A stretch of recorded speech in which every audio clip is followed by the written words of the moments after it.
Welcome back to another edition of Songs of the Ozarks, a project of the Ozarks Studies Institute, an ongoing initiative of the Missouri State University Libraries. My name is Emily Flatness, and today's date is February 8th. Our special guest today is the Charla Freeland Band. Thank you guys so much for meeting with me. Thank you. And You're we're welcome. here in the home of Matt Maydew in Springfield, Missouri. Yeah. Yes. I'm from Springfield. Nice. So, first of all, are you all from the Ozarks originally? Yes, ma'am. Nice. Where were you born and raised? I was born in I was born in Conway, but live in Grish Ferry, Arkansas with my two lovely parents. Awesome. I was born in Heber Springs, Arkansas, but have lived in Grish Ferry, well, except for the 1 year that we were up in Missouri. Were you still in the Ozarks? Mhm. Wow. Sure. Whole time. Down in Douglas County. Nice. I was born right here in Springfield. Wow. I've been in the Ozarks Your my whole whole life. life. Awesome. What about you, Matt? I started being in the Ozarks at about the age of 5. I was born in Colorado, Grand Junction, Colorado. Wow. My folks moved out here and in the late 70s, I believe. Very late, 79 or 80. Nice. And I've been pretty well in the areas ever since. Awesome. So what's your connection here? Are you guys all family or? Well, basically, it's my parents, and we met Matt at Starvey Creek a couple years ago through Gene Collins. And I thought he was a goofy looking little man and played it. I liked him and I wanted to keep him.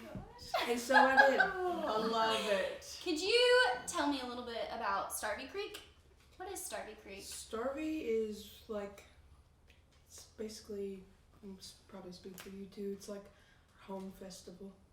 Been going there since I was a kid. Kind of grew up there. And every time I'd come home, I'd want to learn a new instrument, and I never did. Until I turned about 15. Decided I actually wanted to do something with music, and so here we are. Yeah, rodeo interfered with your life for Yeah. several years. Starvey's awesome. Starvey is the first festival that I ever went to. Wow. And she wasn't even a thought. At that time, we only had one child, and he was he a year old already? Probably. When we went there for our first time. So it was around 96, 97.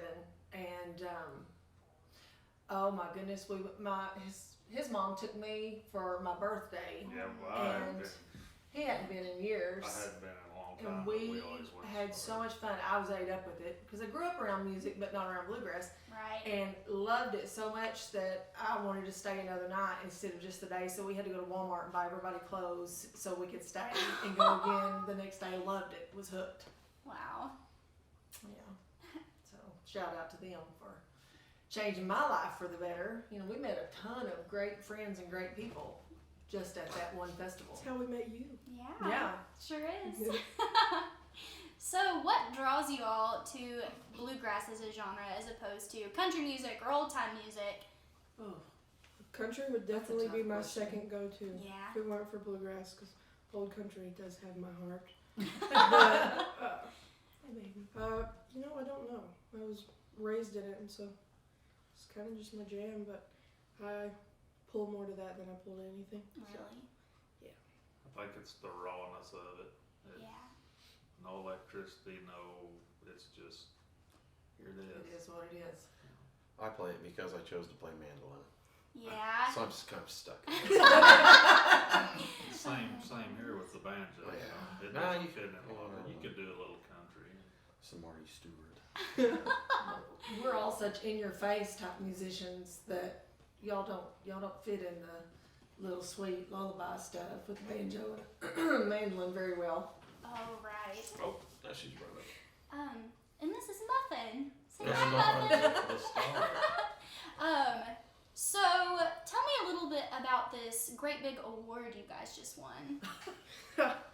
well, we had decided, kind of as a group, that we were going to enter the band contest at Spigma, just to kind of get our name out there a little bit.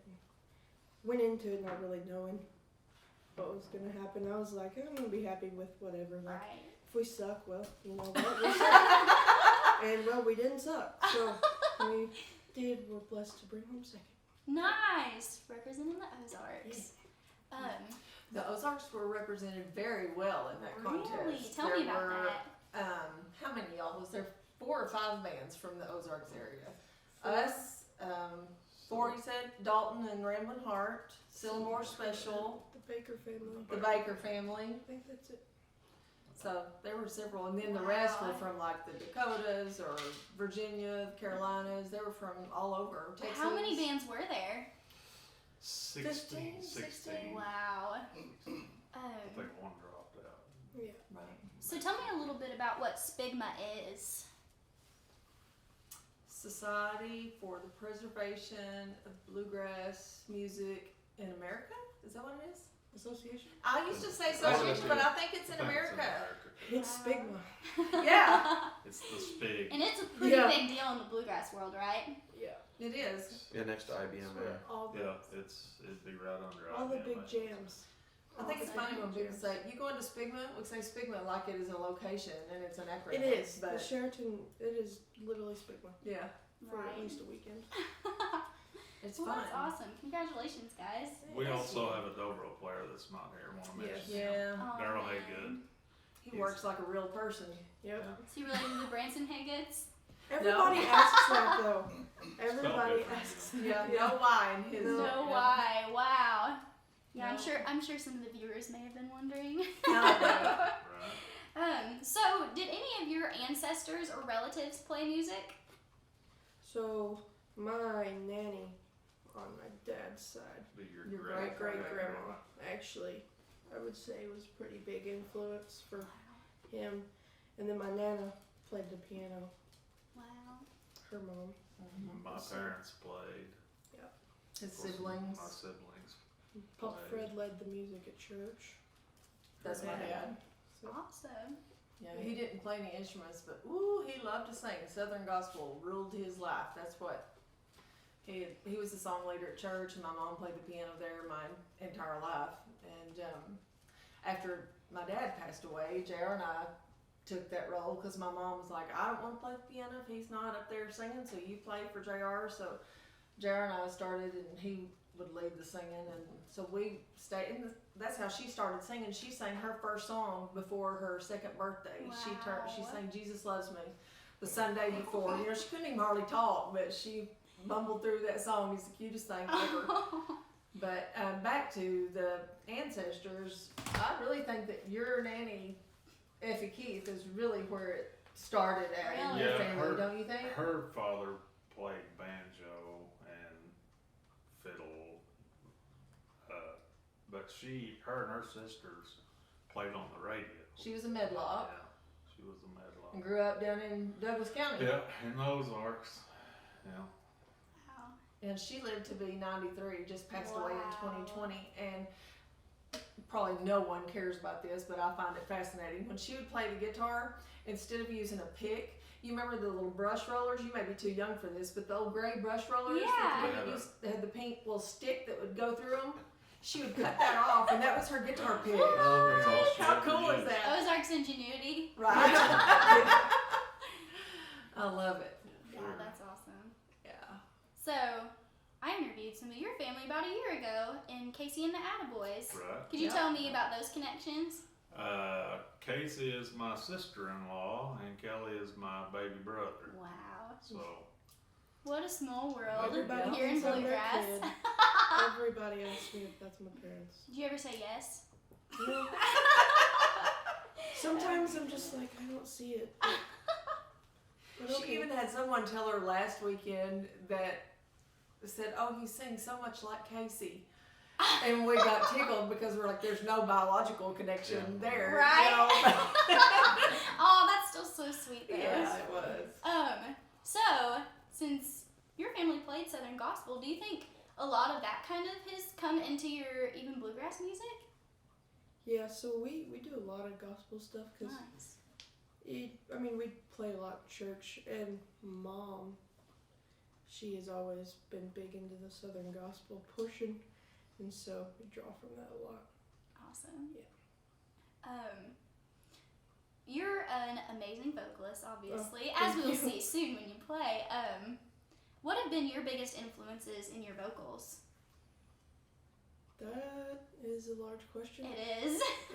Yeah, I'm anxious to hear this answer. I'm anxious to know what the answer is. Because I don't, it's a really good question. I don't actually know because I listen to literally everything. Probably Really? this, you can't hear this in my vocals, but probably Keith Whitley. That's what I just told you. That's what I'm saying. Keith Whitley and Merle. That's my guys. Yeah. You can certainly hear country influence in your vocals, so I love I it. think that's a great answer. Now, what about you, Matt? Did any of your family play music? Yeah, Mom played a little bit of piano and accordion around the house. Dad Awesome.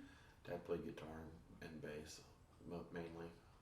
So, and he knew some real old songs and kind of had instruments around the house in the bluegrass spectrum to pick from. So I just picked up a mandolin one day that he had there. And yeah, and my folks, we've always listened to gospel music and my grandparents, listened to good old stuff. Mm-hmm. Coming up of a variety of old country and stuff. It's just really good. Good music. It is good music. So, you guys have obviously played in a lot of different places. You just played in Nashville. What do you think differentiates the Ozarks from other regions through music or the culture in general? Old timey. I feel like it's more old timey here. Yeah. Because Yeah. we kind of talk about this a lot. Like every region and state, like they all play different. Arkansas and Missouri would probably be the closest, in my opinion. But like you get up to like Indiana, that's a whole nother ball game. Yeah, it's almost it's bluegrass, but it's a totally different kind. And it's the same way if you go to Texas, 'cause we go there yeah. a lot. And It's cool. Louisiana too. It's a little different down there. It's the same songs. They're done They're different. Yeah, it's cool though. Yeah, it's cool to go Yeah. see the difference. Yeah.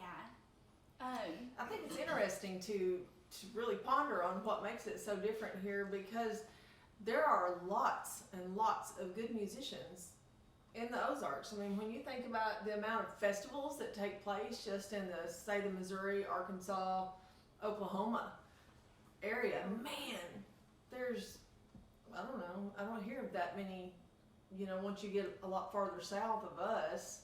We're in north central Arkansas. It just kind of seems like they're clustered, Yeah.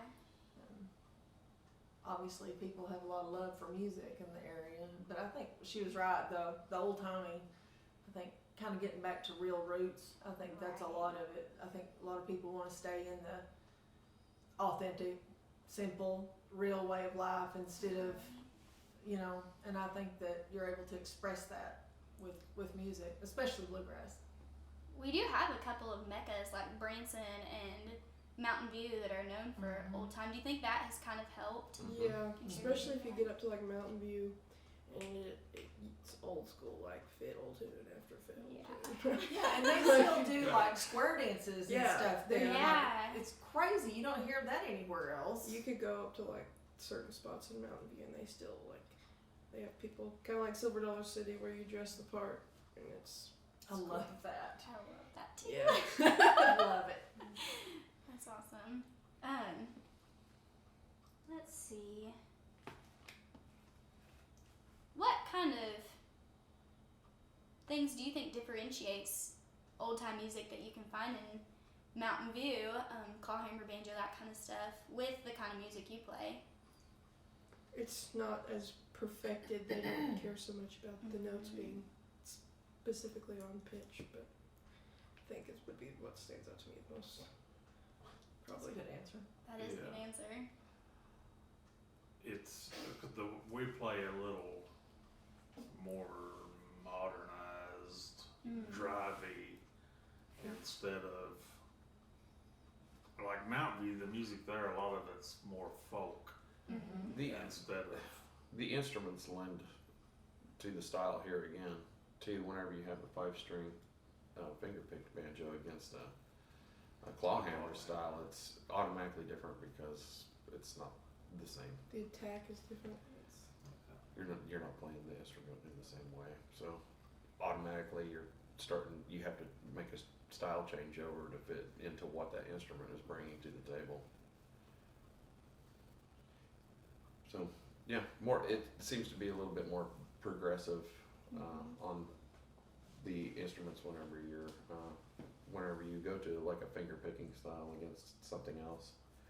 Automatically, as a mandolin player, instead of picking more melody driven specific note stuff, I start doing scrubby stuff on the mandolin to make it sound good with that. So you start changing your styles on other instruments depending on what one instrument is different in the band. Then all of a sudden you have to merge your style into with what's going to sound good with what you're doing with those instrument arrangements. Is there any bands or individuals here in the Ozarks who've really influenced you in bluegrass music? For me, there was a lot of people when I was young. We used to go to music parties at people's houses, and of course I had my mom's first cousins that played the Medlocks, and I just thought they were it, but there were a lot of just local people that really influenced me. But there's a lot of good pickers and singers here in the Ozarks, so that's kind of hard to. There's a bunch of them. Yeah. For me, because I didn't start playing bass until our middle child was born in '99, and so it was probably 2000 that I started playing bass. Wow. And you've probably interviewed this band from the Ozarks, but this person made such an impact on me, not just with solid bass playing, but because I like her personality so much. Shelly Smith made a huge impact on me just as a person because I love her. Yes. She is always sweet, she is always kind, and she plays great music. And for me, that stuck out because when you see someone that's excelling at a talent, but they still are kind and never act above. And she was very encouraging to me when I was learning. And so she probably made the biggest impact on me as someone from the Ozarks. But also, these people didn't have any influence on me as far as bass and that type of thing. But did you know Jim Bowling? That name sounds super familiar, It's but I don't think Jeremy's so. dad. Oh, Jeremy. Well, really? he passed away now. I don't know how many Oh, years wow. it's been because time gets by on me. But he had a lot of health problems and stuff. But he always tried to get to Starvey Creek, Wow. and he was a He was huge our jam. encourager He was for our me. jam guy. Yeah, That's and awesome. like if I was getting frustrated, because it was new to me, he was a big encourager. And Frank Gray was a big encourager for me also because I was around him a lot on the square at Mountain View. And Wow. I'd get frustrated, and Frank still teases me every now and then. He'd say, she'd get upset, she'd go cry, and I would. I would get so upset, Yeah. because, excuse me, I'd be trying to figure out something, but they were huge encouragers to me, and so that's something that I really would like to be to younger folks, just because everybody needs encouragement, especially if they're just getting started, because, people can be mean. Yeah, they And can. I don't like that, so I hope I can encourage someone. When I first started playing, I definitely stole all of the guitar things from my Uncle Kelly. I would sit there and watch him because I didn't have a clue what I was doing. But I would steal stuff from him and Dad. And way before I started playing, and this didn't necessarily influence me, but I thought it was so cool that Janice Martin was a girl and she played the banjo. Yeah. She's Yeah. a good banjo picker. Never. Yeah, she was. I thought she was bad to the bone. She is. Yeah. And let's see, they're from St. Louis. Is that right? that. I don't remember. Up where that I- direction. North somewhere, yes. Yeah. But they've been around the Ozarks a whole lot. Martin family. What about you, Matt? Yeah, I've played with, as far as local influences, I played with Shelley as well in a band at Shepherd of the Hills whenever I was fairly young, and with her husband, Donnie Smith. We had a little band called Swift Kick back then. But yeah, she's a great person, good singer. Absolutely. Yeah. They were fun to play with. There was a Barry Wynn helped me out early on. He was a really good influence in my life, starting to listen to the kinds of music that I needed to listen to at a really young age. And a gentleman by the name of Mitchell Land around Dixon, Missouri, that used to play with Byron Berline and Alan Mundy and those guys, with his brother Bosco. He was kind of up out of Texas and stuff, but yeah, he was a great influence on my life because he knew how a lot of those old songs were written and stuff, because he played with Monroe and all those, some of the more famous people in the area that I just mentioned. Yeah, all of those, the combination of all that kind of bluegrass in this area, in that Dixon area, whenever that festival was going on, had a great influence in my life. Dave Marvillia, Earl on the bass, was always thumping around on the bass. So that's where I was always hanging out. J. Don Johnson, whenever I was a kid, that's where I was all the time. Joey Winneman, great mandolin player in the Ozarks. I had just finding it and listening to it, and I'm still trying to pick it. Man, great. You are a crazy You think talented musician. that somebody would get better over time, but I didn't necessarily we're take working on it. influence from this man, but John Chapman is such he's an encourager for sure. That's a good bunch of pickers there. Right. Started a lot of young musicians. Mm-hmm. Do you think the jamming culture differentiates between regions? Is it the same? And if you go to the Virginias and No. I don't know because I've It's- never been to the Virginias. No, but some of those come with stigma. The jams, they've all got, you can tell from what area they're from, they've got a different feel to them. really?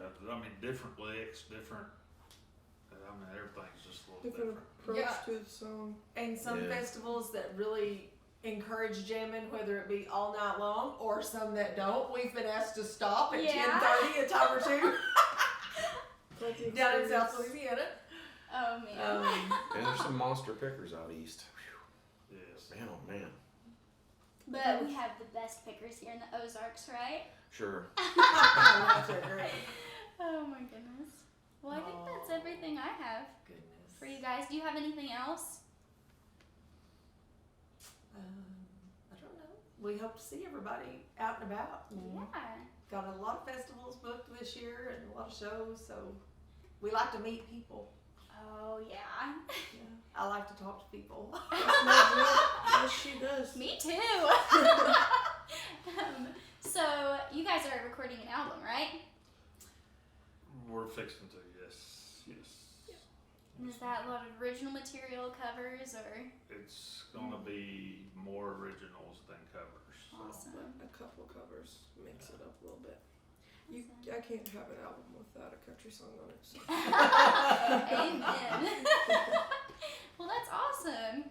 So this has been the Charlotte Freeland Band, and I would like to have you guys play a couple tunes if you don't mind. Yeah. Sure.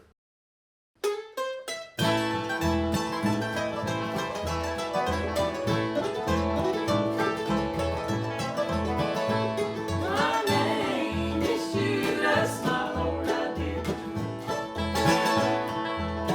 With a kiss upon his cheek, I gave my Lord away. I was forgiven, but I could not bear the shame. So I hung myself in the potter's field.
Charlotte Freeland Band. You've been wonderful. Thank you, Emily.